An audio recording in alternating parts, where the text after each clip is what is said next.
Bonjour à tous les amis des Panhards. Alors aujourd'hui je vais remettre en route une Panhard que j'ai depuis 26 ans. Donc ça doit faire à peu près 50 ans que le moteur n'a pas démarré. Je l'ai sorti d'une casse en fait. Et dans cette casse il y avait une photo dans le bureau de la casse qui datait de 72, une photo vue d'avion. Et sur cette photo de vue d'avion on voyait déjà la voiture dans la casse, au fond de la casse. Donc en 93 elle n'avait pas bougé, ça faisait 20 ans qu'elle était dans la casse. Et depuis que je l'ai récupérée, j'ai absolument rien fait dessus. Donc j'ai pas essayé de démarrer. Donc j'en ai profité pour faire un petit tuto, j'ai jamais fait ça. Je vais voir ce que ça donne. Et puis j'essaierai de vous donner des conseils sur ce qu'il faut faire et pas faire quand on redémarre un moteur de Panhard qui n'a pas démarré depuis si longtemps. Voilà. Sachant que cette voiture elle est absolument dans son état d'origine. Elle a 90 000 km au compteur. Donc je suppose que le moteur a 90 000 km, ce qui est vraiment beaucoup pour ce moteur à l'époque. Ça faisait à peu près 80 000 km un moteur d'origine dans les années 50. Je sais pas, enfin, le bicylindre il était donné pour 80-100 000 km avant d'avoir de sérieux problèmes. Le plus gros problème étant, a priori, le pignon de distribution c'est le rond. Ce pignon est assez fragile et il peut casser à tout moment. Et c'est ce qui en général arrivait avant les 100 000 km. Voilà, donc qu'est-ce que j'ai fait sur cette voiture? J'ai passé mes 2 derniers jours à démonter le pare-choc. Alors ça paraît long, mais il faut savoir que si on veut essayer de démonter le pare-choc sans casser les vis, c'est quasiment impossible. Il faut prendre vraiment beaucoup de temps. Ok, alors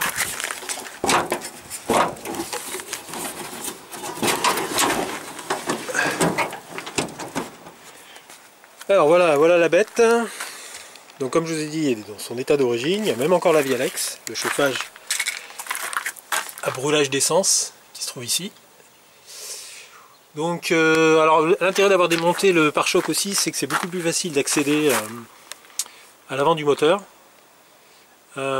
Et ça va avoir son intérêt pour ce redémarrage parce que comme je vous ai dit, donc derrière ce carter il y a le pignon de distribution. Donc ce pignon qui est en résine, avec le temps a tendance à se dégrader, à devenir cassant. Donc la première chose à faire avant de faire tourner un moteur qui n'a pas tourné depuis très longtemps, c'est de changer ce pignon. Donc on va devoir démonter ce carter, et pour y accéder c'est beaucoup plus facile sans le pare-choc. Ah oui, je vous ai dit tout à l'heure que le pare-choc c'était très difficile de démonter un pare-choc d'origine. Donc ça n'avait pas été démonté depuis 65 ans. Vous imaginez bien que les vis étaient légèrement rouillées. J'ai mis beaucoup de temps en mettant beaucoup de dégrippants à dévisser les 4 vis. Bon là vous voyez je les ai déjà changés. Ça s'est pas trop mal passé, à part pour une. Parce que vous avez, alors je sais pas si on voit, donc c'est un écrou prisonnier avec une cage en alu qui est soudée sur la patte là, la patte d'attache. Et donc cette cage en alu, forcément comme c'est de l'alu, c'est des métal assez souple. Dès que vous forcez un peu, l'écrou qui est derrière, qui est prisonnier, il se met à tourner dans la cage. Du coup, impossible de démonter. Donc j'y suis allé à la meuleuse. Donc c'est celui-ci qui m'a posé le plus de problèmes. Les autres, j'ai réussi à les démonter sans que ça tourne. Celui-ci, ça tournait, donc j'y suis allé à la meuleuse. Et comme vous voyez, ce que j'ai fait en fait, c'est que j'ai fait sauter la cage en perçant. Alors là, on voit, oui, voilà. Ici, vous voyez là, il y a les 2 points de soudure de la cage qui se trouvent derrière. Donc en perçant ici sur ces 2 points de soudure, une fois que j'avais meulé et que j'avais sorti le pare-choc, j'ai pu sortir la cage, remettre un écrou et j'ai revissé la cage avec avec des vis normales hein, ici. Ce qui fait que maintenant bah, c'est beaucoup plus facilement démontable.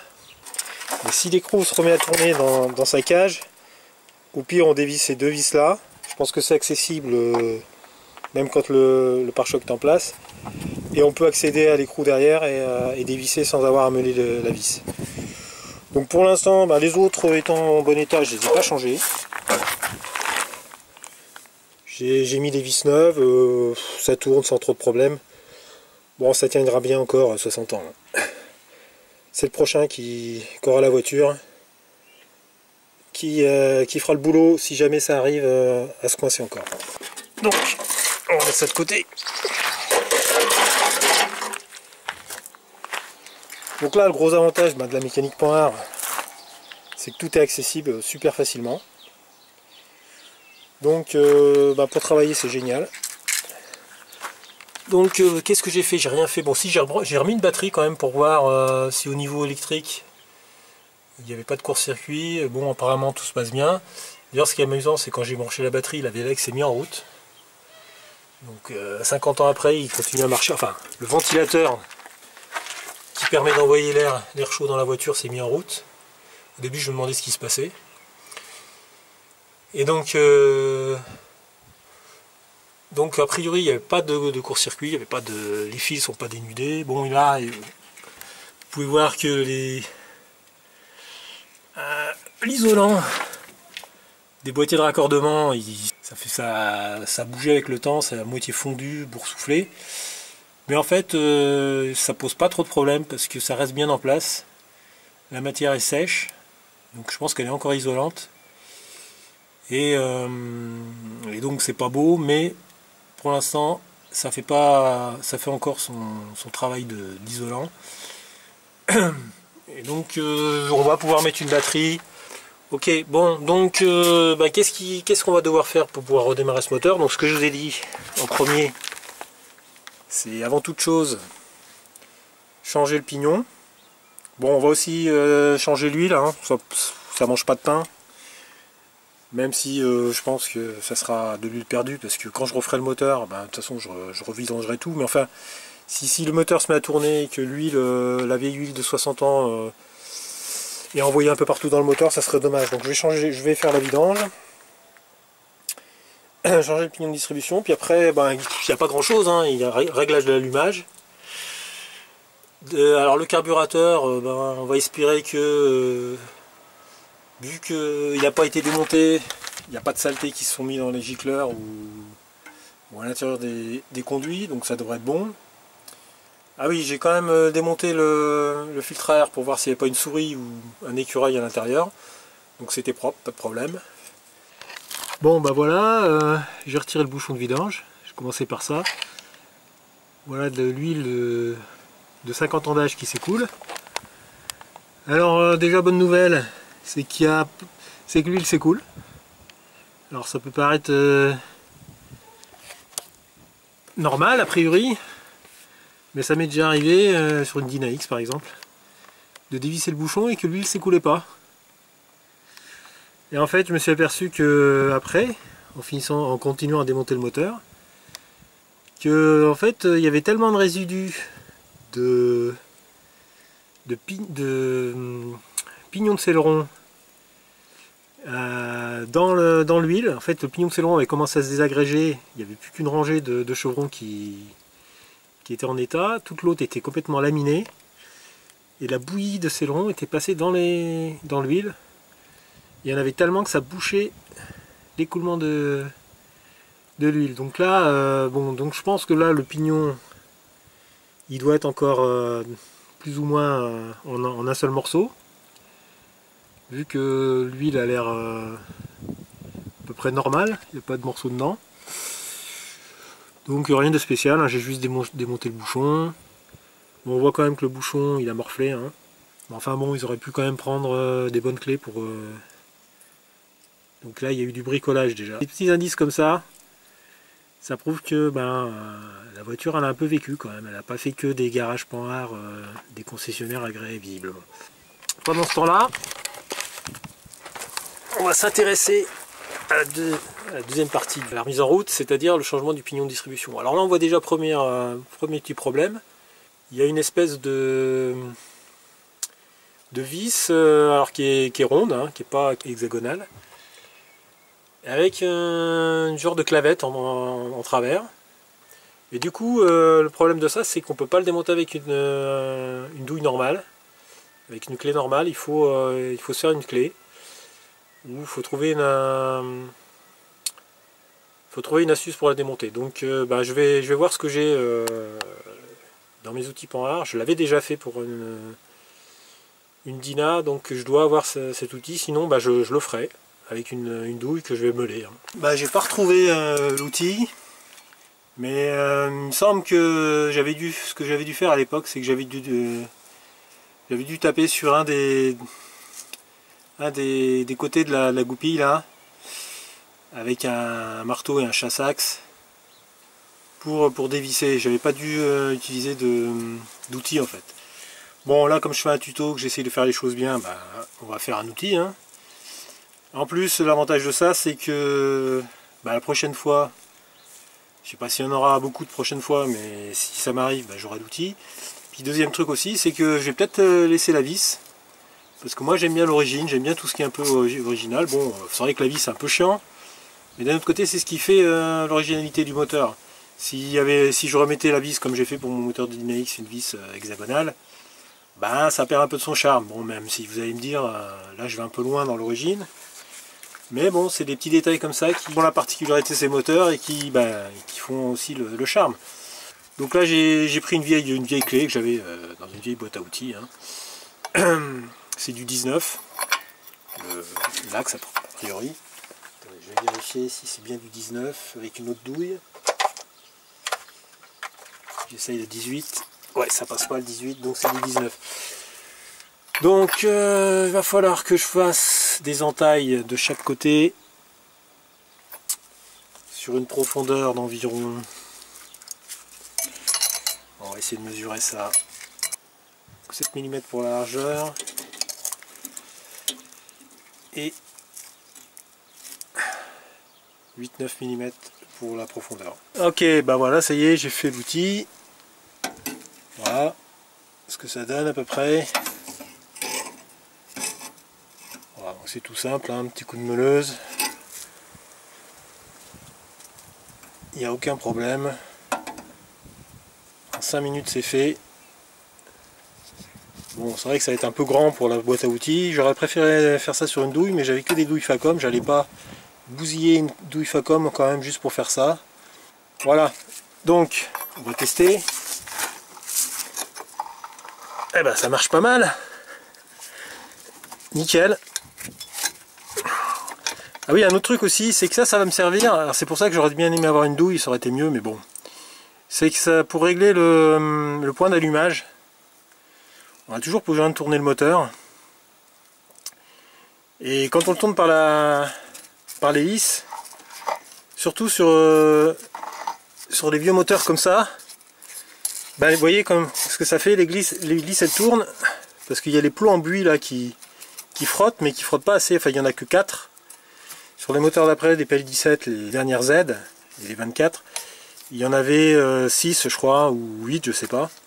Du coup, on peut arriver plus facilement à les tourner sur les moteurs d'après. Donc là, effectivement, cet outil-là, il va m'être utile surtout si je remonte la même vis, pour pouvoir tourner le moteur et le mettre dans la bonne position pour régler le point d'allumage. Voilà. Bon, c'est vrai que c'est moins pratique qu'un cliquet, mais bon, on est pas mal quand même. Voilà, donc maintenant, on va dévisser cette vis. Pour la dévisser, il faut bloquer le moteur. Donc on va le bloquer par le volant moteur. Donc il y a une lumière qui permet de faire ça. Qui permet de bloquer le volant moteur, qui permet aussi de régler le point d'allumage, le point Moreau. Donc, je vais essayer de vous montrer ça. Je ne sais pas si on va voir grand chose, parce que ça va être tout sombre. Voilà, c'est la lumière qui se trouve là. Donc, il Il y a un outil spécial qui permet de bloquer le moteur. Malheureusement je ne l'ai pas. Donc je vais bloquer ça avec un gros tournevis. Je m'étais toujours dit qu'il fallait que je me fasse cet outil, mais bon, j'ai jamais eu le temps. Mais bon, un gros tournevis, ça va bien. Par contre, le problème, c'est que il faut tenir le tournevis en même temps qu'on tourne le moteur, donc c'est pas évident quand on est tout seul. Ok, bon, voilà, donc je vais utiliser un tournevis comme ça. On pourrait prendre un plus large, mais bon, en fait, ça va très bien. Le seul truc, c'est que pour bien bloquer le moteur, il va falloir que je le mette bien à l'aplomb. Et là, avec le filtre à air, je suis un peu gêné parce qu'il est de travers, donc ça risque de ripper sur les dents de la couronne du volant moteur. Donc pour plus je sois à main et que je sois plus facile, pour que je puisse mieux bloquer le moteur en même temps que je tourne, je vais démonter le filtre à air. De toute façon, le filtre à air, je l'aurais démonté de toute façon, parce que pour démarrer, je pense que c'est plus facile sans filtre à air. Ça va démarrer plus facilement, surtout si le carbu est un peu encrassé. Voilà, donc je vais démonter le filtre à air.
Bon, normalement il faudrait que je démonte de l'autre côté, mais il se trouve que ici, avec le temps, la soudure a pété.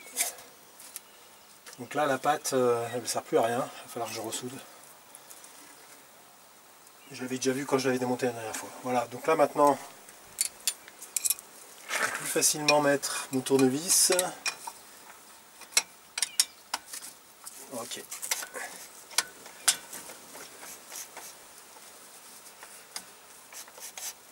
Alors on va dévisser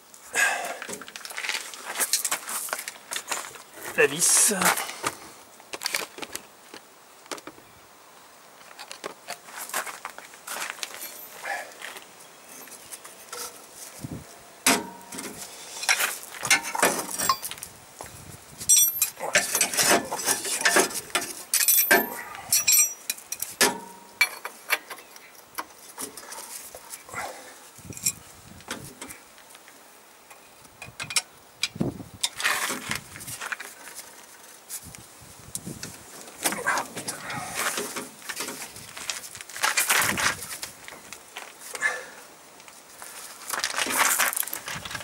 Bon.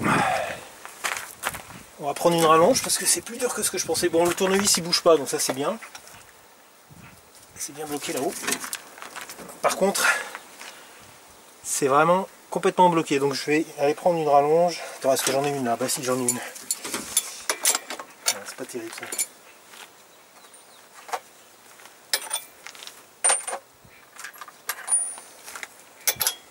Ok.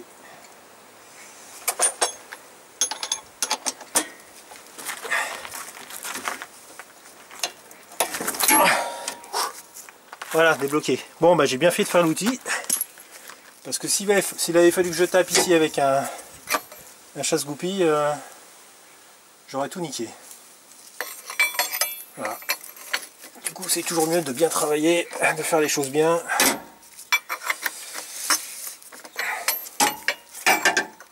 En plus, on gagne du temps, on ne casse pas tout.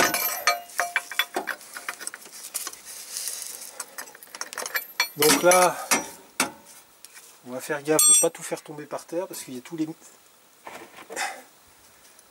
Il y a les buis avec des ressorts, donc ça risque de se barrer. Donc je vais aller chercher un récipient pour mettre ça.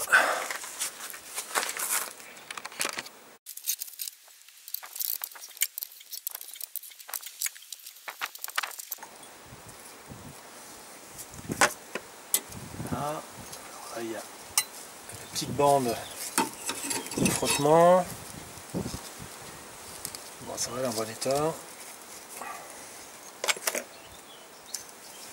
Alors, est-ce qu'il y a autre chose? Non. La bande intérieure de frottement aussi. Bon, elle a un petit peu souffert. Je vais voir si j'en ai. De toute façon, bon, c'est pas très grave pour ce que je vais faire. Juste redémarrer un petit peu. Voilà, les plots en buis avec les ressorts.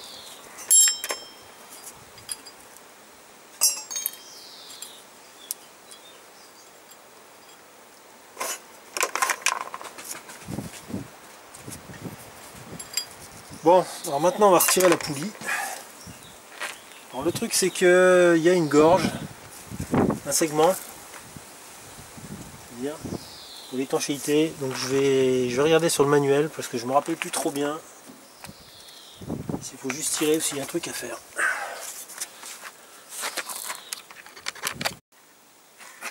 Bon, effectivement il y a un segment donc, qui permet de faire l'étanchéité. Donc du coup je vais pas retirer la poulie. De toute façon j'ai pas besoin là, pour ce que je vais faire. Donc ce que je vais faire c'est que je vais dévisser toutes les vis du carter là. Débrancher le mât de contact ici. Je sais pas si on voit. Ouais. Donc dévisser le fil du mât de contact et puis on va retirer le carter et on va voir qu'est-ce qui se passe derrière. On va voir dans quel état est le pignon de Cédron. Voilà, allez c'est parti. Alors il me faut une clé de 10.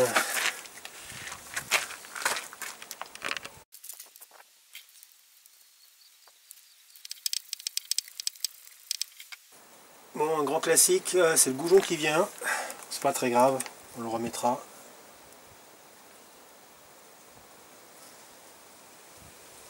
Ouais, parce que la vis doit être un peu grippée, l'écrou doit être un peu grippé. Bon, ça c'est pas gênant, je pense qu'il y en a d'autres, ça va faire pareil.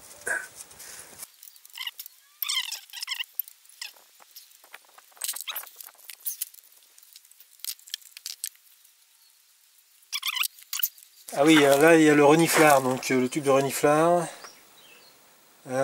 Du coup je vais être obligé de démonter cet écrou là en plus aussi. Je ne vais pas démonter le reniflard. Non, c'est pas très gênant. Je sais pas si je suis obligé de le démonter, je vais voir. Peut-être que je peux l'écarter. Voilà, je pense que la patte doit tourner. Bon là je pense que le goujon va venir aussi. Vu le temps que je mets. Ah non, je suis mauvaise langue. En fait là j'aurais préféré qu'il vienne. Comme ça m'aurait simplifié la tâche pour la patte du reniflard.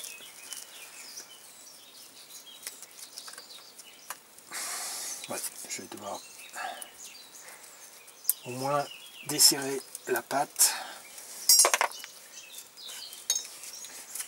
pour la faire tourner.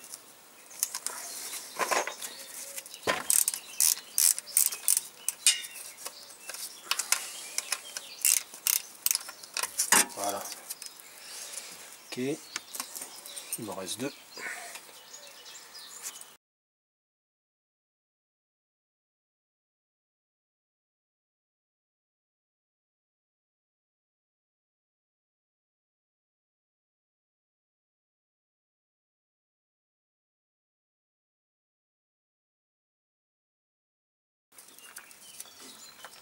Voilà.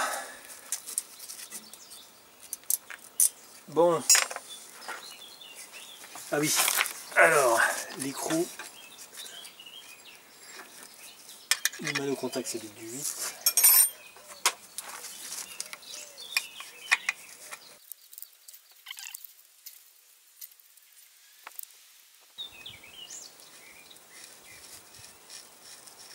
Ok.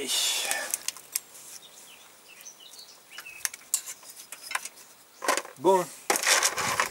Alors on va mettre la cuvette d'huile en dessous. Alors je vais remettre le bouchon de vidange pour pas foutre de l'huile partout par terre.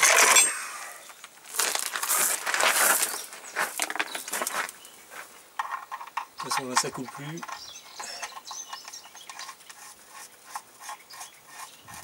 Voilà. Je vais mettre la cuvette en dessous parce qu'il y a probablement de l'huile qui va tomber. Alors là il va falloir décoller le truc sans abîmer le plan de joint.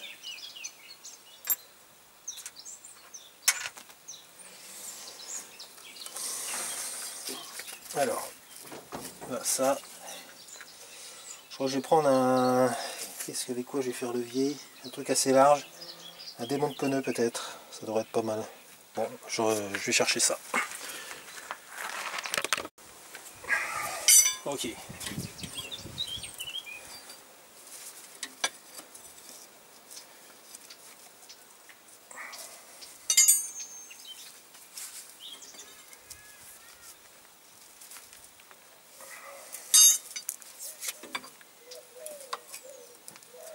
Essayer de pas tordre le carter quand même, ce serait dommage.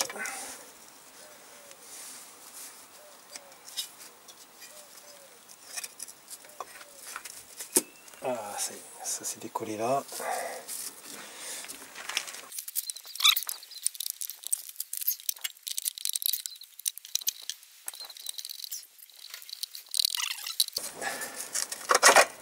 Ah, eh ben, il est bien ce pignon, c'est long. Ça fait un moment qu'il n'avait pas vu le jour là. Non, bah nickel. Bon, de toute façon, même si l'état apparent est bon, faut quand même le changer parce que ça peut casser sans prévenir. Mais là, en l'occurrence, ce qui est rassurant, c'est que il n'y a pas des bouts de, a priori, des bouts de chevron, des bouts de cédron qui ont été dans le moteur. Donc ça, c'est pas mal. Bon. Eh ben, on va le retirer. Je me demande si c'est celui d'origine. Là, je vois marqué champion. Je sais pas s'il montait ça d'origine. Je sais pas. Parce qu'en fait, s'il a déjà été changé, ça peut vouloir dire que le moteur a été refait. Parce que souvent, quand le pignon pète, bah, faut refaire le moteur. Bon là, tout a l'air d'origine. Les cylindres sont d'origine et tout. Donc si ça a été refait, ça a été refait avec les cylindres d'origine. Que souvent les soupapes elles morphent quand le pignon casse. Mais bon, peut-être ça n'a jamais cassé, hein. 90 000 bornes, ça peut tenir aussi. Hein. Ok, et ben écoute, on va démonter ça. Donc on va défreiner les 3 vis là. Et puis on va retirer la clavette. Alors surtout le truc c'est de bien repérer, de mettre le moteur dans une position, de bien tout repérer. Parce que ce qu'on veut pas c'est refaire le calage de la distribution. On va pas se faire chier à faire ça. Donc on va le mettre dans une position connue, point moraux, et on va repérer la position relative des deux pignons.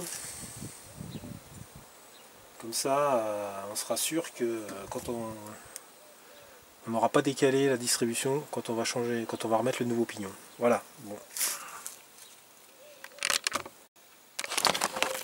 Ah oui, juste avant de faire ça, de toute façon là je vais arrêter parce que il va commencer à faire nuit. On continuera ça demain. Juste pour savoir si le moteur est d'origine ou pas. un petit détail sur les Dyna Z1. Donc déjà ça doit être marqué, je sais pas si on voit là, ça doit être marqué S5. Voilà.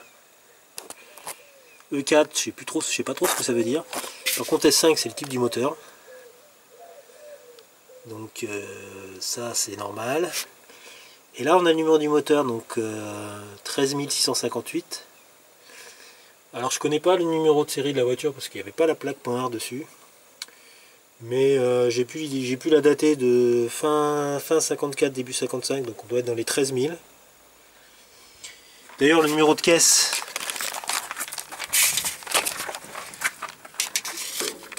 c'est 13 396.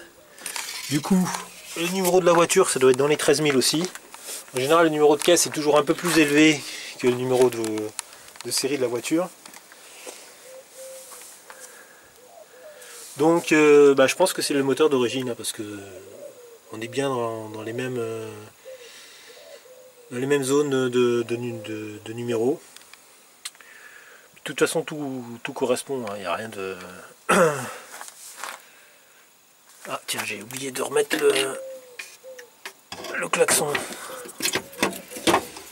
Ça c'est quand j'ai démonté le pare-choc.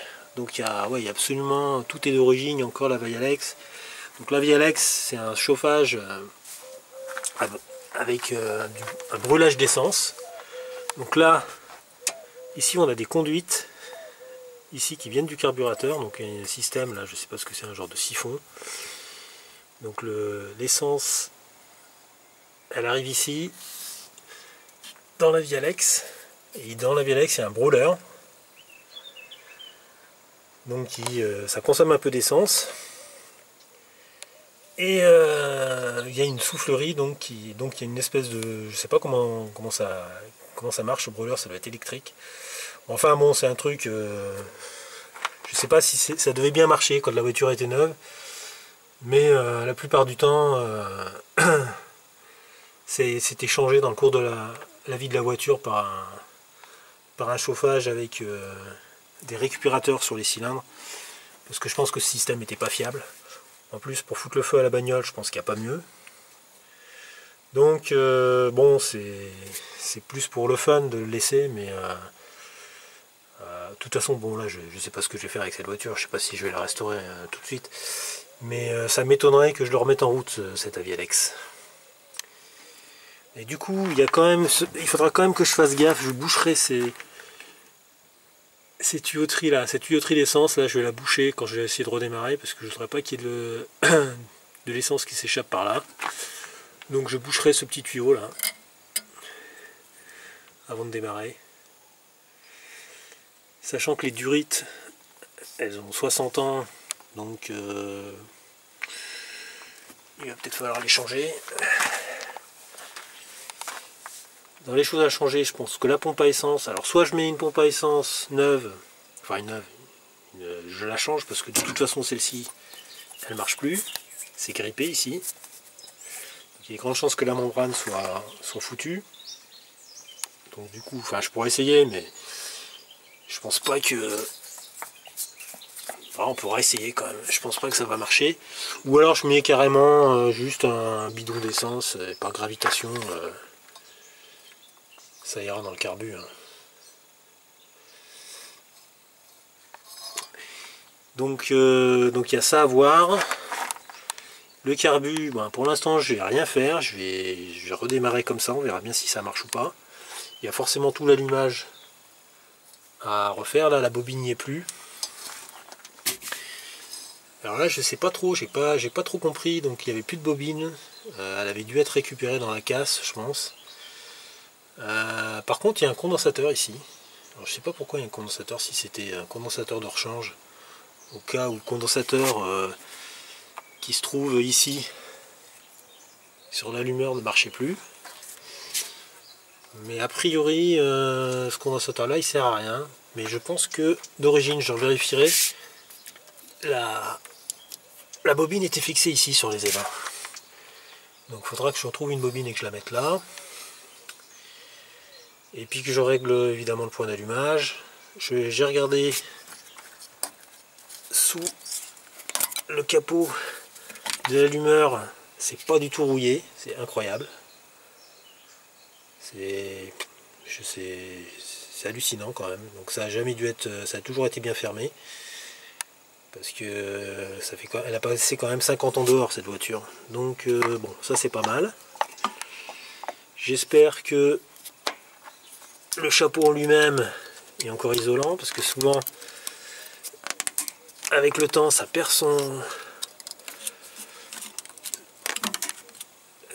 ses capacités d'isolation, et à ce moment-là, bah, l'étincelle elle part un peu n'importe où, et pas dans les bougies.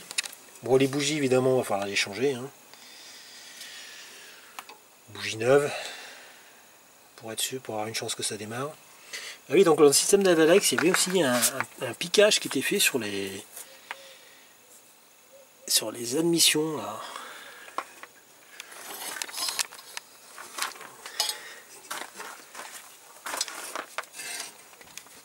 Ah, il y a un détendeur là, je sais pas trop comment ça marche tous ces trucs là. Mais bon, ça je pense que c'est pas trop gênant. Finalement je me demande, il doit y avoir deux systèmes d'arrivée d'essence, par l'admission et par ce système là. Je regarde dans le manuel. Mais bon, ça je pense que c'est pas trop gênant. Par contre ça je vais le boucher. Voilà. Bon, il n'y a pas de raison, le moteur étant pas bloqué, et vu que la distribution est en bon état, ça devrait démarrer, hein. Il n'y a que le carburant en fait qui est un peu le point d'interrogation, mais on verra ça demain. Allez, à plus.